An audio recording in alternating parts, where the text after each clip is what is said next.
On entend souvent dire que personne n'est revenu de l'au-delà, de l'autre côté, pour nous dire, en fait, qu'est-ce qu'il y a.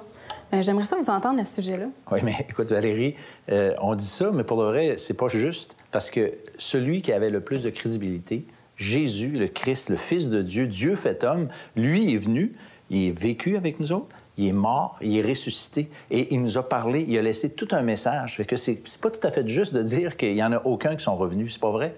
Oui, puis comme François l'a mentionné dans son message, tu sais, il y a des témoins, il y a des gens qui ont vu Jésus après. Ces gens-là, ils sont même morts à cause de ce témoignage-là. Si ça n'avait pas été vrai, on ne meurt pas pour un mensonge, ça finalement. Ça a de la crédibilité. Ben, c'est sûr. Mais ce qui me surprend le plus, moi, dans l'idée de la résurrection, tu sais, il y a un gars dans la Bible qui s'appelle Saul de Tarse. Puis lui, il était tellement fâché après les chrétiens qu'il voulait les tuer, il faisait tuer, il persécutait. Puis à un moment donné, il s'en allait dans une ville en dehors de son pays, la capitale de la Syrie de l'époque. Et à l'heure du midi, il y a une lumière, il est tombé à terre, puis à un moment donné, il y a une voix qui est parlé, le gars il est en train de capoter. Puis là, il dit c'est qui me parle, tu sais? Puis il dit, je suis Jésus que tu persécutes.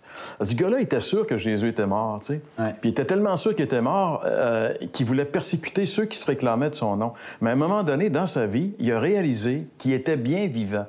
Et ça a été le changement total de la vie de cet homme-là. Et là, on retrouve la puissance de l'Évangile. Parce que la puissance de l'Évangile réside dans le fait que Jésus est ressuscité et qu'on peut le rencontrer.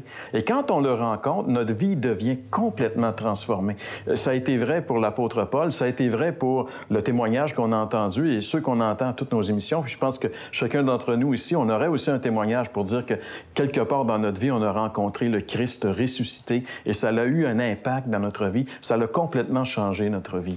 Et moi, j'aimerais m'adresser aux gens qui nous écoutent et qui se disent « Ouais, c'est beau pour les gens qu'on entend des témoignages, c'est beau pour l'apôtre Paul, mais pour moi, est-ce que ça peut marcher? Est-ce que c'est vrai? » Bien, moi, je vous dis, si vous voulez le savoir, essayez-le.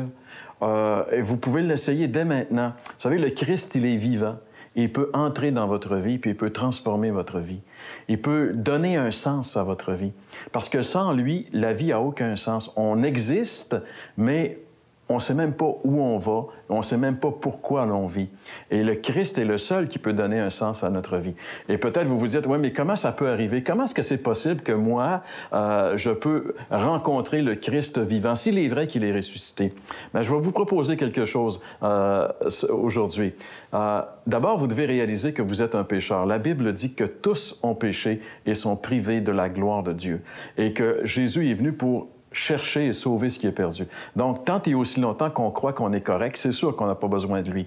Mais si on reconnaît honnêtement devant Dieu qu'on est pécheur, qu'on est perdu, qu'on ne peut pas s'en sortir soi-même, c'est le pas du départ. Deuxièmement, la Bible dit une chose étonnante, que Dieu aime les pécheurs. La Bible dit « Dieu a tant aimé le monde qu'il a donné son Fils unique afin que quiconque croit en lui ne périsse pas, mais qu'il ait la vie éternelle. » Dieu vous aime comme vous êtes. Malgré tous vos manquements, Dieu vous aime. Il vous aime à la folie. Il a donné son Fils pour vous. Et troisièmement, vous devez le recevoir. Vous devez l'inviter. La Bible dit que Jésus est venu dans le monde ne l'a pas connu. Il est venu chez les siens, ils ne l'ont pas reçu, mais qu'à tous ceux qui l'ont reçu, il a donné le pouvoir de devenir enfant de Dieu. Et le recevoir, c'est de lui ouvrir votre cœur maintenant et de lui dire, « Seigneur Jésus, je crois que tu es vivant. Je veux expérimenter ta résurrection. Viens dans ma vie et change-moi. » Si vous le faites sincèrement dans une courte prière, il va venir et vous allez réaliser que Jésus-Christ est vraiment vivant. Wow. Merci Jean-Pierre. Merci François. Alors, si vous avez pris cette décision dont Jean-Pierre vient de nous parler, ou encore si vous avez besoin d'informations supplémentaires, n'hésitez pas à communiquer avec nous. À l'heure de la bonne nouvelle, casier postal 26006, Trois-Rivières, Québec, G8Y7M1, ou par téléphone au 1-866-509-1319 ou encore par courriel à info@hbn.ca.